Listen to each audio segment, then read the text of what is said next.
Okay, ఇప్పుడు ఇక్కడ చూడండి, ఇది బై డిఫాల్ట్గా శాంపిల్ నెంబర్ 1 బ్యాచ్ నెంబర్ 1 అని వస్తుంది. మనం దాన్ని మార్చడానికి ఏమీ లేదు. ఇది ఇలా ఎందుకు అంటే ఇలాంటి బ్యాచెస్ ఏదైతే ఉన్నాయో 10 ఉంటాయి.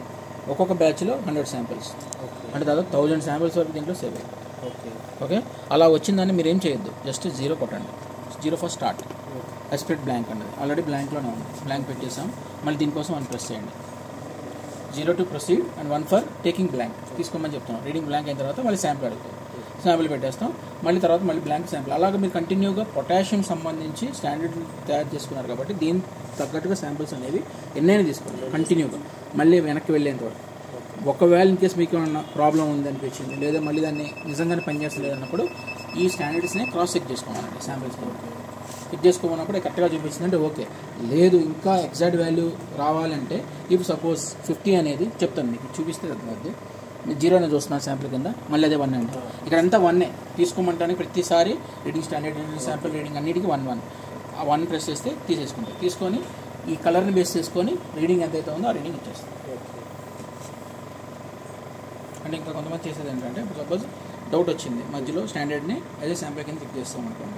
ఇఫ్ సపోజ్ శాంపిల్ వాల్యూ ఎంతైతే అది చెప్పిందో 50ని, ఆ డిఫరెన్స్ని మీరు శాంపిల్ వేసుకుంటే ఇప్పుడు 0 చూపించేస్తుంది. నెక్స్ట్ శాంపిల్ కోసం ఇక్కడ రాశాడు చూడండి, 0 ఫర్ న్యూ శాంపిల్, వెళ్ళి మళ్ళీ 0 to start and 1 for spread blank, already బ్లాంక్లో ఉంది. నెక్స్ట్ నేను 50 పెడతాను. ఇంక ఇదే పద్ధతి. పొటాషియం అయిపోయింది, సార్ సోడియం కావాలనుకున్నప్పుడు మళ్ళీ వెళ్ళి వేరే దాంట్లో వేరే ప్రోగ్రామ్ రాసి రన్ చేసుకొని మళ్ళీ చేసుకోవడం అంతే. ఇదే విధంగా ఇది మీరు ఎవరు వెళ్తారు, మీరు వెళ్తేనే ఒకసారి మీరే చేయండి చెప్తాను. ఈజీ ఉంటుంది.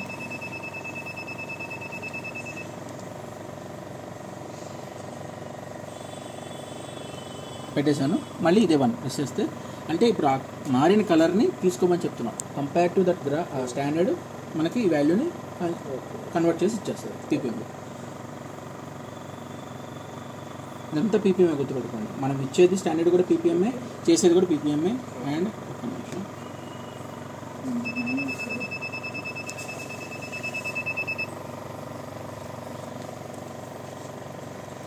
యాన్యువల్లో స్టాండర్డ్ ప్రిపరేషన్ ప్రొసీజర్ ఇస్తాడు.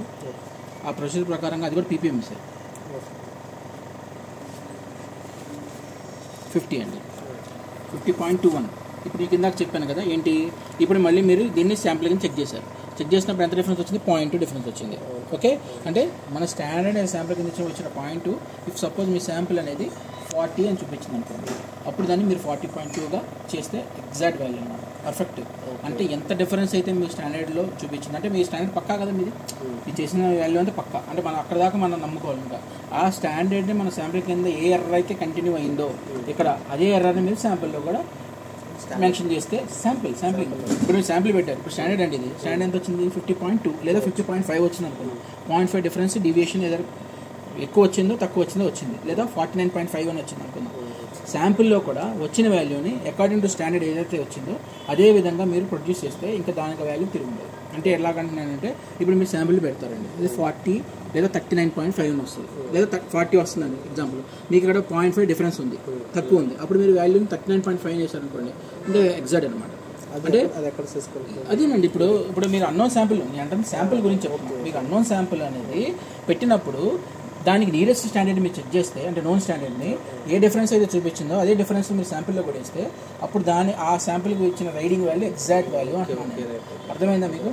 ఇప్పుడు ఇది నోన్ అండి, నోన్నే మనం చెక్ చేస్తుంది మనకు తెలుసు కాబట్టి. ఏదో ఒక అన్నోన్ పెట్టాం, దానికి అది మీకు ఎగ్జాక్ట్గా ఉందా లేదా అనేది చెక్ చేసుకోవాలనుకున్నప్పుడు ఈ విధంగా మళ్ళీ స్టాండర్డ్ని శాంపిల్ కింద చూస్తారు. చూసినప్పుడు నియర్ బై స్టాండర్డ్ని మీరు చెక్ చేస్తే ఏ వాల్యూ అయితే దానికి నియరెస్ట్గా ఉన్నది డిఫరెన్స్ వచ్చిందో అదే డిఫరెన్స్ని శాంపిల్లో కూడా మీరు ప్రొడ్యూస్ చేస్తే ఇంకా ఆ వాల్యూ తిరగలేదు అంటున్నాను నేను. అర్థమైందండి? ఆ ఎర్రర్నే మీరు శాంపిల్లో కూడా కంటిన్యూ చేయండి అంటున్నారు.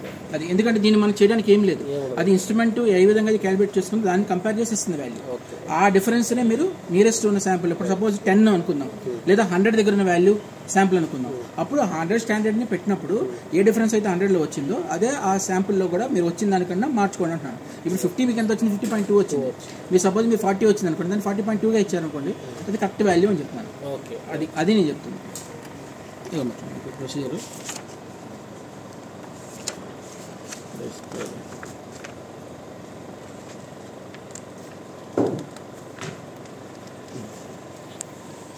ఇది సోడియం 1000 ppm తయారు చేసిన విధానం. Dissolve 2.5416 NaCl in 1 liter, then the value is 1000. మళ్ళీ దాని నుంచి మీరు 100 బిలో స్టాండర్డ్స్ తయారు చేసుకోవాలి. వీటి ప్రొసీజర్ ఫర్ 1000కి ఇస్తారు. అలాగే potassium dissolve 1.9070 kCl in or 2. అది KNO3 అండి. ఇది సిమెంట్ వాళ్ళు చూస్తారు. ఇది మనం వీళ్ళు చేసేది ఏంటంటే సాల్వెంట్ అంతా KCl అంటే 1.9070 kCl తీసుకొని 1000 ml మేకప్ చేసి దాని నుంచి మళ్ళీ డైల్యూషన్ చేసుకోవాలి. అదే 1000 ppm అవుతుంది. 1000 ఫర్ 1000 కంటే ఇది వేరండి. ఇది K2O. ఇది వేరు. ఇది వేరే ప్రొసెసర్. అంటే KNO3 చెక్ చేయాలనుకున్నప్పుడు ఏదైనా సరే 100 బిలోనే ppm స్టాండర్డ్ చేసుకోవాలి. స్టాండర్డ్స్ మాత్రం అది చేసుకోవాలి. ఇప్పుడు ఇక్కడ ఇచ్చాడు కదా K2O కోసం అయితే ఈ విధంగా డైల్యూషన్స్. ఇది KNO3 అయితే ఇది మన సిమెంట్ ఫ్యాక్టరీలో K2O చెక్ చేస్తారు అన్నమాట. అంటే వాళ్ళ సిమెంట్లో పొటాషియం ఇది చూస్తారు, K2O చూస్తారు. మనకు KCl కదా, KCl అయితే 1.9070 చేస్తే దాని ఈక్వల్ 1000 అవుతుంది. లేదు మీరు KNO3 చూస్తారంటే ఈ విధంగా తయారు చేసుకొని అది 1000 అవుతుంది. మళ్ళీ దాని నుంచి మళ్ళీ సేమ్ యాజ్ డైల్యూషన్స్. ఓకే అది సో మనం వాళ్ళకే చెప్తున్నాను, మీరు చెప్పాలి కదా ఎన్ని మీరు వాళ్ళకి చెప్పాలి. 50-50 వచ్చింది. నెక్స్ట్ శాంపుల్ కోసం ఫర్ గో ఫర్ 0. అలాగా కంటిన్యూ ఎన్ని సబ్స్టెన్స్ తీసుకోవచ్చు, వెళ్ళిపోతాం. మళ్ళీ బ్యాక్ వెళ్ళినప్పుడు +9 బ్యాక్ వెళ్ళిపోతాం. ఇక్కడ కట్ ఆఫ్ చేసుకోండి, లేదంటే ఎస్కేప్ కొడితే బ్యాక్ వెళ్తాం. ఎందుకంటే వేరే ప్రోగ్రామ్ ఏమైనా ఉంటే రన్ చేసుకోవచ్చు. లేదు కొత్తగా ఉంటే రాసుకోవాలనుకున్నప్పుడు నేను గో ఫర్ బ్యాక్, మళ్ళీ కంప్లీట్ బ్యాక్ వెళ్ళిపోండి, కట్ ఆఫ్ చేసేయండి గ్యాస్ని. ఓకే, ఈ విధంగా కట్ ఆఫ్.